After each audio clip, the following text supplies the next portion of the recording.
Hi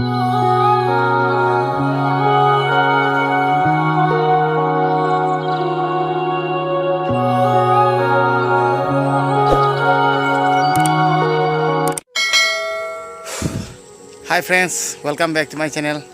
मैं पुतिनाओ की channel में आप राम नौकचरी मैं पुतिनाओ के चैनल में फिर से तहे दिल से स्वागत करता हूँ। असीजे क्वाकैथेल चैनल में लेबको माँ की मम्मी पिंकी मुटुम कौई माँ से युमद ममा बाई मतकता डिपेंड तौदबीद माँ मागी एजतुगा लाइक तमगा मागी बोबो मंगा लेमीने बनीबा कनोदा क्वाकैथेल अदुगा माँ की होटल दुदगी अदुदै थोलकपा सेंदुना माना सोशल दजु वर्क तौवे मैम मतें तौई अदुगा मसागीजु अदुदुना चटनबा होने।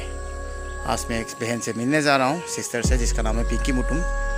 जो सिस्टर है पिंकी मुटुम वो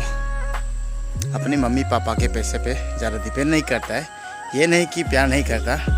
वो मतलब खुद के ऊपर खड़ा होना चाहता है, इसलिए वो उसके ग्रैंड मदर के साथ रहता है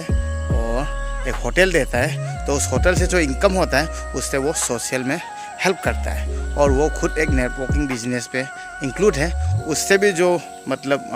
प्रॉफिट मिलता है वो सब होटल में इन्वेस्ट करता है और जितना भी बेनिफिट आता है होटल से वो खुद का खर्च चलाता है और अपना पढ़ाई का भी खर्च चलाता है और दूसरों को हेल्प करता है। तो बहुत ही सीखने वाली बात है आजकल के ज़माना में इस तरह का लड़की। तो सिस्टर को मतलब मानना पड़ेगा, इसलिए मैं सिस्टर से मिलने जा रहा हूँ। आप लोगों के साथ शेयर करूँगा सब वहाँ पे जाके।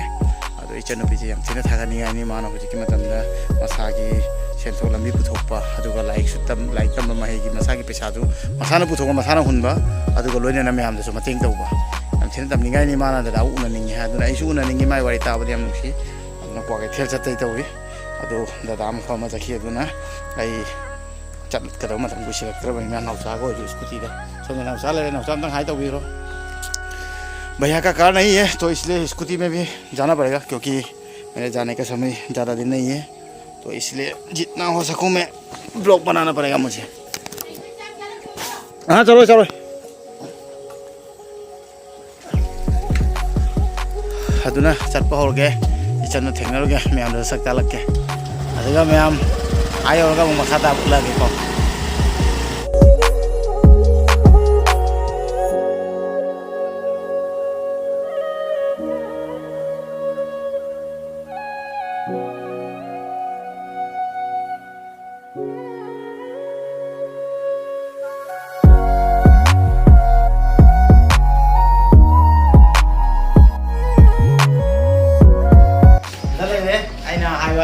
चंदो माय में पिंकी मुतुम कौवे लोकेशन लागा होजिक थेंगनारे मागी ने सी तौरिसे अदु यम थागनिंगाय नि चौथुचनिंगाय नि मागा वारी खर सानागा को शेयर तौरके को नों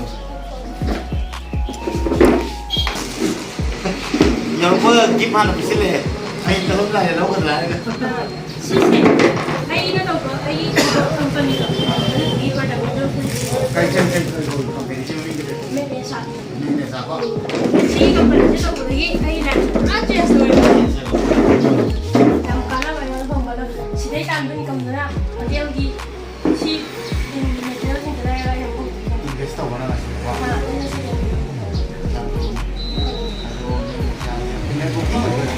हां नेटवर्किंग है तो कुछ ये तो बेस्ट होगा ना ये हमारे नेटवर्क और जैसे कि जी मैं आ तो मारे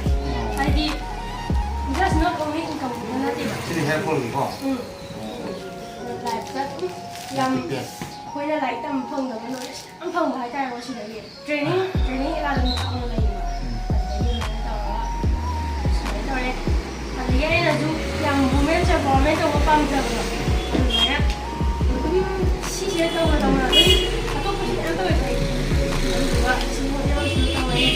लाइक तो मैं आई जी हां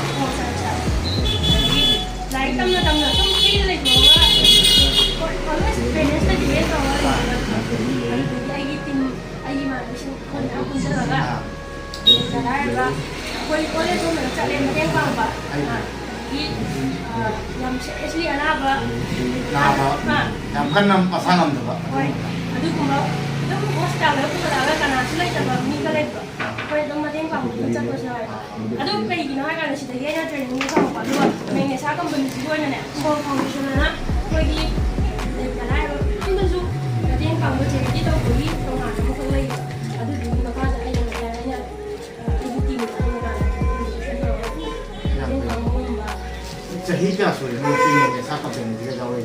मैंने सादा ही तोड़ जाते हैं 20 दे 2020 हाँ मतलब आम अमेरिका ने कि हम ऐसे हाँ लगी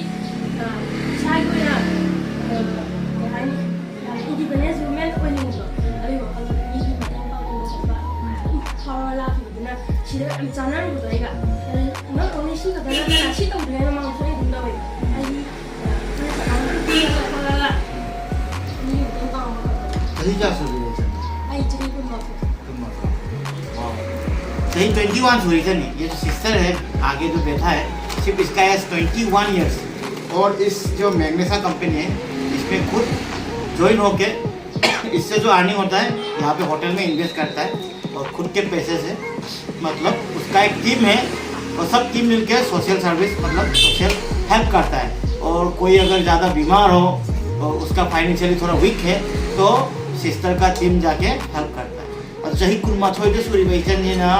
माना मैंने सारा जाओरे अदुगा लोइनना ममा बाबाई मथाइदे डिपेंड तौदना माना होटल दे तौरगा अदुगा सिदगी थोपा प्रोफेशनल होटल सेलदा हाइबदि म्यामदा मतेंग तौबा अदुगा अखोइगी अवाबा अखोइ लाइंबा ngамदबा यामना वाबा इमुंदजु मतेंग तौय याम तिना नुंसी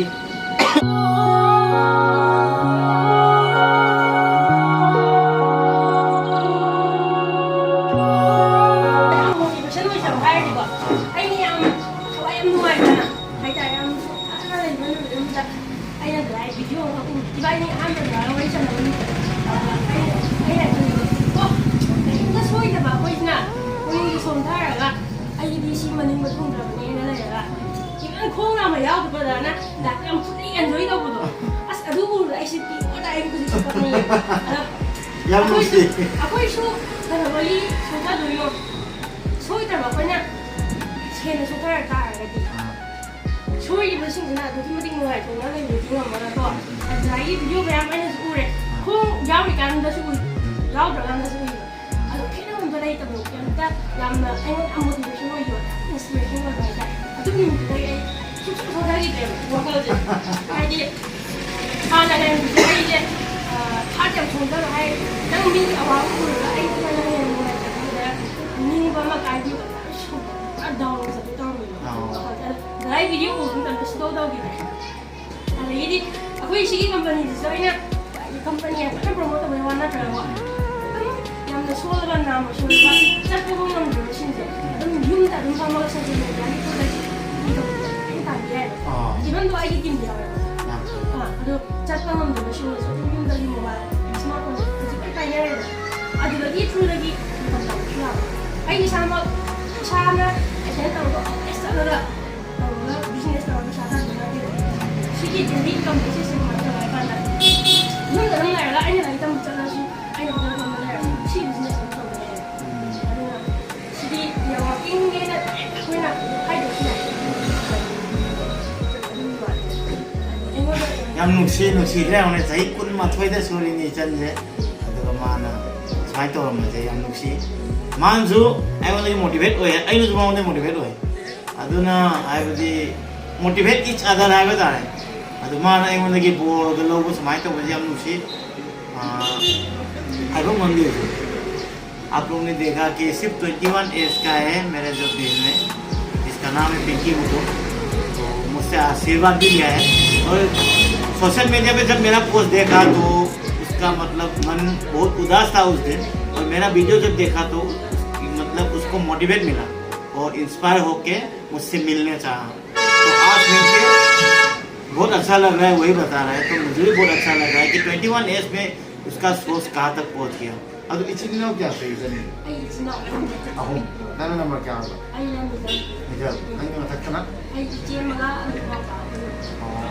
Sekarang nih balik kelas kata. Mana kalian lebih kaya? Lebih kaya. Kamu sih yang kata ya? Ini cuma saya.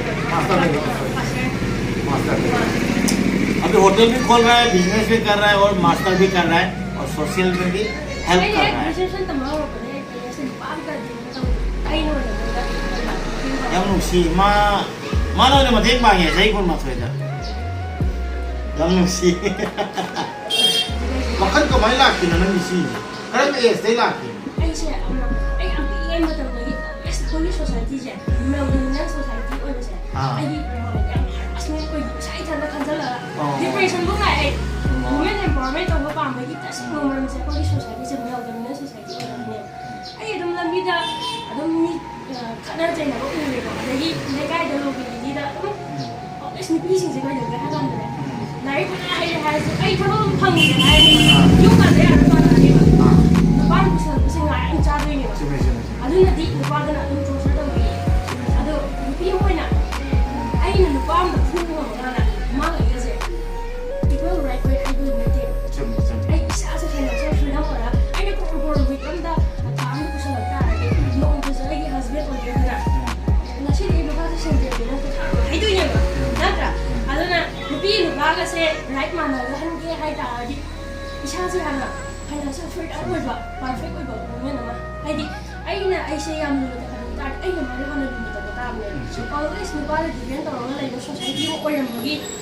ꯑꯗꯨꯒꯤ ꯃꯊꯛꯇꯁꯨ ꯑꯩꯈꯣꯏ ꯃꯅꯤꯄꯨꯔꯒꯤ ꯅꯤꯉꯣꯜ ꯏꯃꯥ ꯏꯕꯦꯟ ꯊꯧꯅꯥꯁꯨ ꯌꯥꯝ ꯂꯩꯗ ꯑꯗꯨꯅꯕꯨꯗꯤ ꯑꯩꯈꯣꯏꯒꯤ ꯐꯥꯎꯔꯤꯅꯤ ꯏꯃꯥ ꯀꯩꯊꯦꯜꯗꯤ ꯑꯁꯤꯗ ꯐꯥꯎꯔꯤꯅꯤ ꯑꯗꯨꯒꯨꯝꯕ ꯊꯧꯅꯥꯗ ꯅꯉꯣꯟꯗ ꯍꯣꯏ ꯏꯃꯥ ꯃꯥꯔꯀꯦꯠ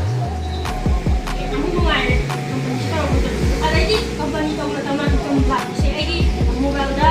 ꯃꯦꯁꯦꯖ ꯂꯥꯛꯄꯁꯦ ꯏꯟꯀꯝ ꯆꯪꯕꯒꯤ ꯅꯨꯡꯇꯤꯒꯤ ꯕꯨꯛ ꯎꯠꯂꯦꯕ ꯑꯩꯅ ꯑꯗꯒꯤ ꯁꯤꯒꯤ ꯍꯣꯇꯦꯜꯁꯦ ꯍꯥꯡꯕ ꯁꯤꯒꯤ ꯔꯦꯠꯁꯦ ꯆꯟꯕ ꯁꯤ ꯆꯟꯕ ꯀꯩꯗꯧꯕꯁꯦ ꯍꯧꯔꯛꯑꯦ ꯍꯧꯕ ꯃꯇꯝ ꯊꯤꯡꯉꯝꯃꯦ ꯑꯩꯅ ꯀꯝꯄꯅꯤ ꯇꯧꯕꯗꯩ ꯇꯧ ꯍꯦꯟꯗꯣꯛꯇꯅ ꯍꯣꯇꯦꯜ ꯇꯧꯕ ꯐꯪꯒꯦ ꯍꯥꯏ ꯀꯣꯏꯅ ꯅꯪ ꯑꯗ ꯇꯧꯔꯤꯗꯣ ꯍꯥꯏ ꯃꯇꯝꯗ ꯑꯩꯅ ꯊꯕꯛ ꯇꯧꯕꯗꯗꯤ ꯀꯩꯁꯨ ꯏꯀꯥꯏꯅꯤꯡꯉꯥꯏ ꯂꯩꯇꯦ ꯑꯗꯣ ꯑꯩꯁꯨ ꯀꯩꯅꯣꯝꯇꯪ ꯂꯩꯔꯒ ꯆꯥꯒꯦ ꯈꯟꯕꯅꯤ माय होटल से कई कई महीने ले भी याद हुई मैं भी कुछ खरीद के खाना चाहता हूँ उसके मतलब सिस्टर के होटल से तो क्या क्या मिलेगा अभी जानना चाहता हूँ कई कई फंक्शन है अभी रहो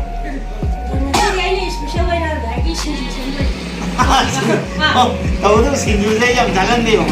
विजन न से मैंने खरीद जार नहीं ऐ सिंधु से पाम थी कॉफी जो था नहीं कॉफी जगन दी ऐ चागान के नहीं चागान को शेयर लो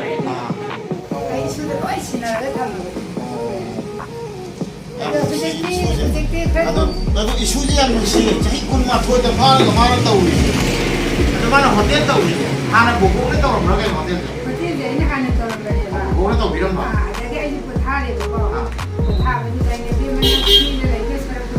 난자가도 저는 좀 하면 어떤 사람 코스 연결가 이 이슈디 당나야 뭐 양무시 스만 또 이제 कोई सीमा की कंपनी जिसकी सुपर सेंडिना इधर मुहापे ये मु आधो कुछ नहीं होना मतें तो हुई बागी हम कैसे बागी कुकी जो माने तुम फसा फसा जे माने तुम कने जे वा तो मैं चाहिए जब भी माने तो हुई अस्कियाम ना क्या नहीं आता है ना अंग कौन मने कोई नहीं तो ग्रैंड मदर है मेरा जो बहन है उसका तो ग्रैंड मदर बोल रहे हैं कि पहले ग्रैंड मदर ये होटल चलाते थे और उसके बाद अभी जब से कोविड का टाइम था तब से मतलब अपनी नाती को समझा दिया तो अभी सिस्टर सब चलाता है और चलाता भी है प्लस दूसरों को भी मदद करता है तो इतने कम उम्र में मतलब बहुत बड़ी बात है कि हम लोग को भी मोटिवेट मिल रहा है सिस्टर का जो ये मतलब जो होटल चला रहा है सिस्टर जो ये सब कर रहा है जो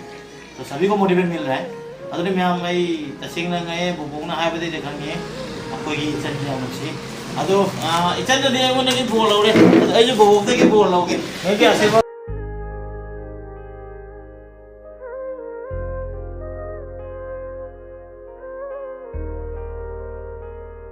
ये पुकवाहन नबा स्लिम टीपी मागी केनोगी अजि कंपनी जी को मैग्नेसागी अदुगा टी-शर्ट भी याम फजै मसिगी कलर से याम पामी है बतारे ग्रीन कलर के वीडियो अदुगा पेस्ट सम ले रे तो पेस्ट जो याम फगनी है सेदी याम फगनी समझ हेयर वॉश हम के नन मको आन मान नो टेस्टिमोनी ने सिमारी याम नाई को समझ रखो तो आई चलम दाई होले याम मुसी अति टेक ना बजे जाने का समय हो गया बहुत सारा गिफ्ट मिल चुका है मुझे बहुत अच्छा लगा अदो इबोक में अखोय हमने पुन्ने का चन का अखोय पुन्ना बाय बाय तरोके अदो इजो बोल पिगे हम अदो सक्सेस को को अदुवा नुआय ना को नुआय लियो तीते काने पान हुए लोग मतलब किसी मुझे बुझाई थी को लाखन चलो पिनी ने अदो भी पुन्ना बाय बाय तरोसे को